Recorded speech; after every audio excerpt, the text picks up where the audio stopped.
کام کر رہے ہیں۔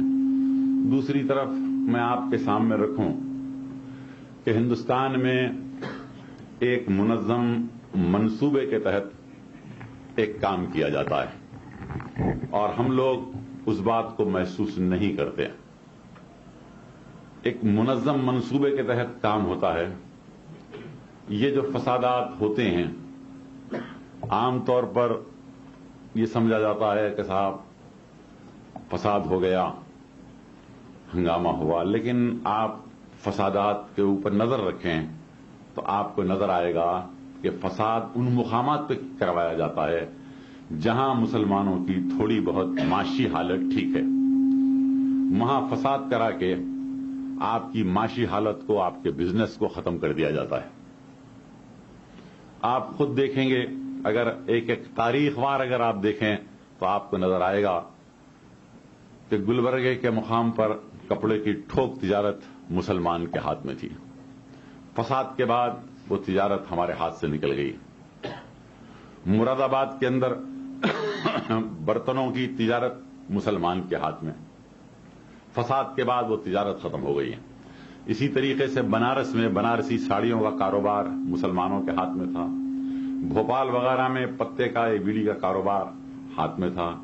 اور اب جو بھاگلپور میں جو فساد ہوا ہے، صرف ہم فساد کے اوپر غور کرتے ہیں، لیکن بھاگلپور وہ مقام ہے جہاں یو پی اور بہار میں سب سے زیادہ دولت مند لوگ رہتے تھے۔ ریشم کا پورا کاروبار ان کے ہاتھ میں تھا اور اب فساد کے بعد وہ کاروبار ختم کر دیا گیا۔ تو ایک منظم منصوبے کے تحت یہ کام کیا جا رہا ہے، لیکن پروپیگنڈا یہ کیا جاتا ہے کہ صاحب جلوس جا رہا تھا، مسلمانوں نے پتھر مار دیا، یہ اور ہم لوگ اس کو صحیح سمجھ جاتے ہیں۔ جیسے کہ گجرات میں فساد ہوا تو اس وقت بوٹا سنگھ نے پارلیمنٹ میں کہا کہ پتھر آئے تھے، 10 لاکھ کا جلوس تھا۔ چونکہ میں واقف تھا وہاں کے حالات سے، میں نے ان سے کہا جہاں سے جلوس جا رہا تھا وہاں کتنے مسلمانوں کے مکانات تھے؟ تو کہا 15 مکانات تھے صرف، اور 10 لاکھ کا جلوس جا رہا ہے۔ میں نے کہا مکان میں لوگ تھے؟ تو کہا نہیں، وہ ڈر کے پہلے سے ہی خالی کر دیے تھے۔ تو پھر کیا اجنہ پتھر مار رہے تھے؟ آپ بتائیے کیا تھا؟ آپ خود اندازہ کر سکتے ہیں۔ اگر یہاں سے کوئی 10 لاکھ کا جلوس جائے تو آپ میں میرے میں یہ جرت ہو سکتی ہے کہ ہم پتھر ماریں،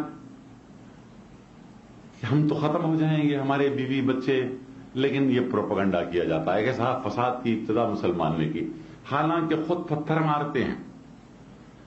تو یہ ایک منظم سازش ہے، اس لیے ہے کہ دستور میں ہریجنوں کو، پسماندہ طبقے کو مراعات دی گئی کہ ان کو اوپر اٹھایا جائے۔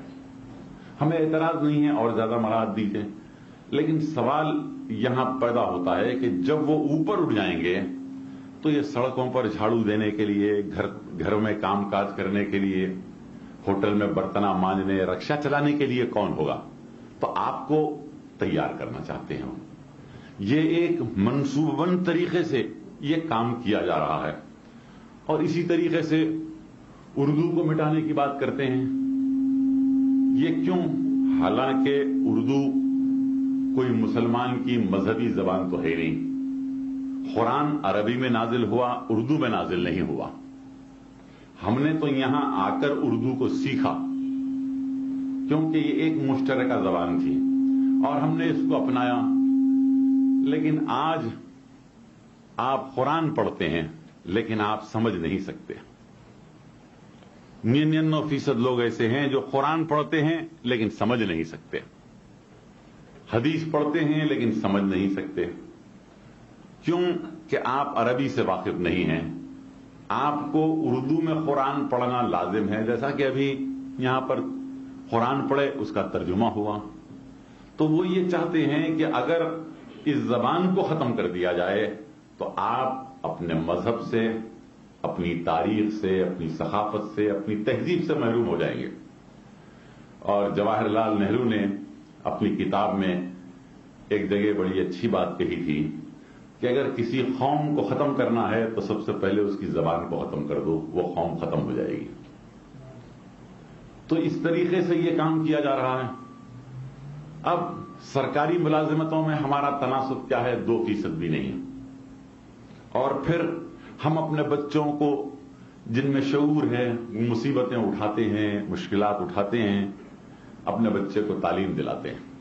لیکن کبھی آپ بچے کو تعلیم دلاتے ہیں، کبھی آپ جو کورس کے کتابیں ہیں آپ اس کو پڑھ کے دیکھیے تو ایک مخصوص طریقے کے اوپر ہندو مذہب کا پرچار کیا جاتا ہے، مسئلے تناسخ کو سمجھایا جاتا ہے. اسلام میں مر کر دوبارہ پیدا ہونا تو نہیں ہے، سوائے قیامت کے دن اٹھائے جائیں گے سب. یہاں یہ ہے کہ اگر تو برا کام کرے گا تو بندر بنے گا، دوبارہ تیرا جنم ہونے والا ہے. یہ تمام چیزیں بتائی جاتی ہیں اور بچے کے ذہن و فکر میں یہ بات بٹھائی جاتی ہے، اور تاریخ میں بتایا جاتا ہے کہ فلاں بادشاہ نے ایسا ظلم کیا ہندوؤں کے اوپر، تو ان کے ذہن کو شروع سے پوائزن کیا جاتا ہے اور ان کے ذہن کو اس طریقے سے خراب کیا جاتا ہے. یہ ایک منظم منصوبے کے تحت کام ہو رہا ہے، اور ہم لوگ بے خبر پڑے ہوئے ہیں. تو ہم کو یہ غور کرنا ہے کہ ہم آج مسلمان ہر میدان میں پیچھے ہو چکا. میں آپ کو حیدرآباد کی بات، کیونکہ اپنی ایک مخصوص محفل ہے، عوامی محفل میں تو ہم نہیں کہہ سکتے یہ بات، لیکن حیدرآباد میں بھی ہم کو بدنام کیا گیا تھا کہ صاحب یہ جماعت فساد کراتی ہے. ہم نے کہا بھائی ہماری جماعت تو 1957 سے ہے، 57 سے لے کے 80 تک کیوں نہیں فساد ہوا؟ 80 کے بعد کیوں فساد ہوا حیدرآباد میں؟ فسادات میں حیدرآباد کا سلسلہ 80 سے شروع ہوا. چونکہ لوگ واقف نہیں ہوتے، گورنمنٹ کا پروپیگنڈا ہوتا ہے، بدنام کیا جاتا تھا. کیا 1977 میں جب جنتا گورنمنٹ آئی تو پاسپورٹ کی سہولتیں دے دی. یہاں لوگ آئے، باہر نکلے، کچھ پیسہ حیدرآباد کو بھی آیا، تو وہ لوگ کاروبار کے اندر حیدرآباد کا مسلمان کودا 69 اور 70 میں. جیسے ہی کاروبار میں آیا اور ہم لوگ ان کی مدد کرنے لگے، کیونکہ جیسا کہ ایک مثال کے طور پر سبزی منڈی تھی، وہ منڈی پولیس سیکشن سے پہلے مسلمانوں کی تھی. بہت سے جیسا لاڑ بازار کے پاس مسلمانوں کی مارکیٹ تھی، پٹیل مارکیٹ ہماری تھی، لیکن نکل گئی تھی. وہ مسابقت میں آئے تو انہوں نے فسادات کا سلسلہ شروع کیا تاکہ ان کو بزنس کے اندر نہ آنے دیا جائے. تو اس کے لیے بھی ہم کو جو ہے خاموشی سے کام کرنا پڑتا ہے اور مسلمانوں کو بھی تیار کرنا پڑتا ہے. تو نتیجہ یہ ہوا کہ فسادات کا سلسلہ ایک دم رک گیا، کیونکہ مسلمان بھی تیار رہا.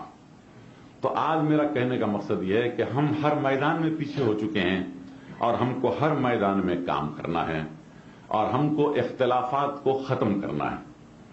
میں یہ کہتا ہوں کہ صاحب اگر کوئی مذہبی کام کر رہے ہیں تو ٹھیک ہے، کرنے دیجئے.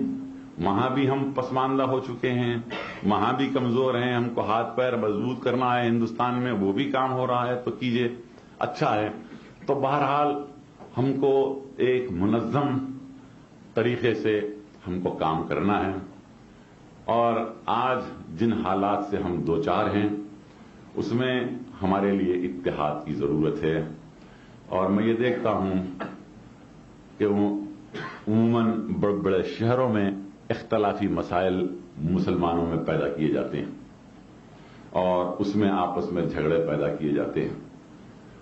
تو مجھے ایک قصہ یاد آ رہا ہے. مورخ کہتے ہیں کہ جب حضرت عمر کے زمانے میں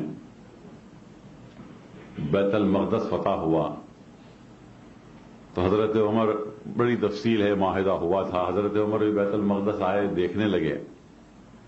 تو جب آپ دیکھ رہے تھے بیت المقدس تو وہاں ایک دروازے کے پاس سے کچھ آواز آنے لگی. تو حضرت عمر ٹھہر گئے، کہا یہاں کیا ہو رہا ہے، کیا آوازیں آ رہی ہیں؟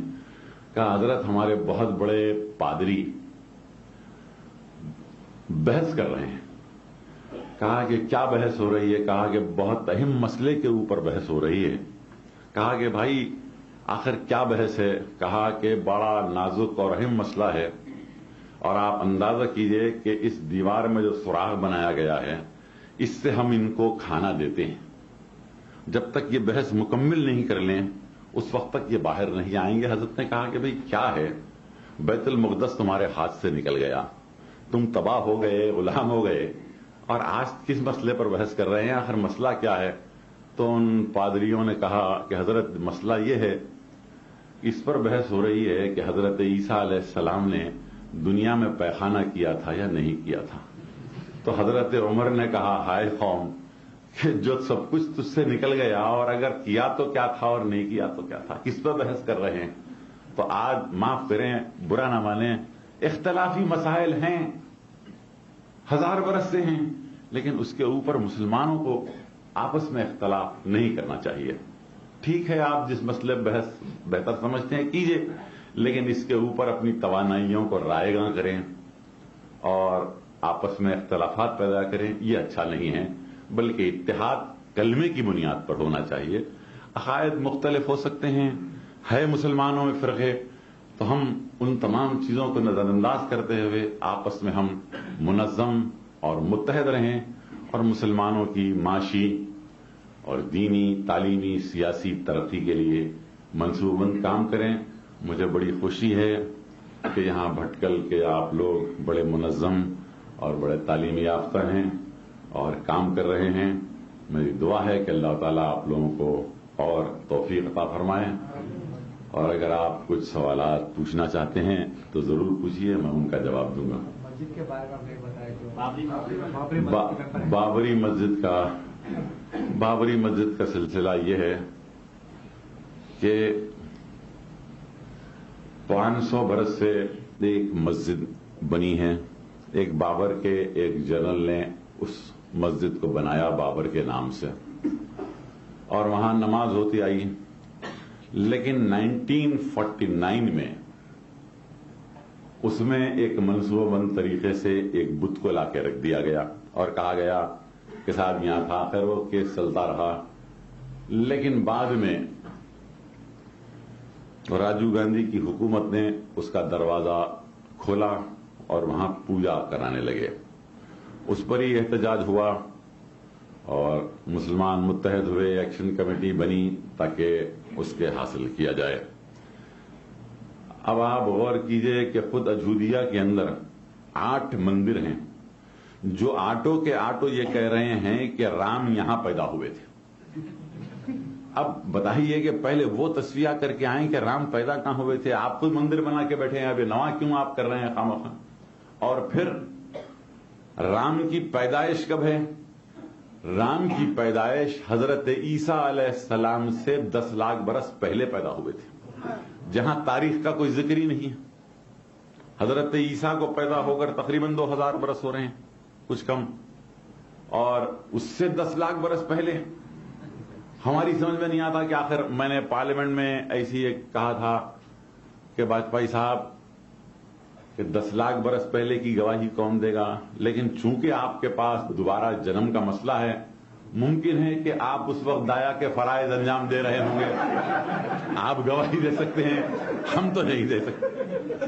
آپ بتائیے کہ 10 لاکھ برس پہلے نہ تاریخ, آج جغرافیہ بدل گیا ہے, سمندروں کے دریاؤں کے رخ بدل چکے ہیں. اب کہاں ہے اور کدھر ہے, لیکن ہے کیا؟ اس کے پیچھے ایک چیز کام کر رہی ہے, وہ یہ ہے کہ ہماری آئندہ نسل کو یہ بتانا کہ ہندوستان کو بنانے میں تمہارا کوئی بھی ہاتھ نہیں تھا. کیونکہ وہ یہ کہتے ہیں کہ تاج محل بھی مسلمان کا بنایا ہوا نہیں ہے, شاہ جہاں کا. دہلی کی جامع مسجد بھی تمہاری نہیں ہے. جتنی عمارتیں ہیں حتیٰ کہ قطب مینار وغیرہ سب کے لیے کہتے ہیں کہ یہ سب ہندوؤں کی بنائی ہوئی ہیں.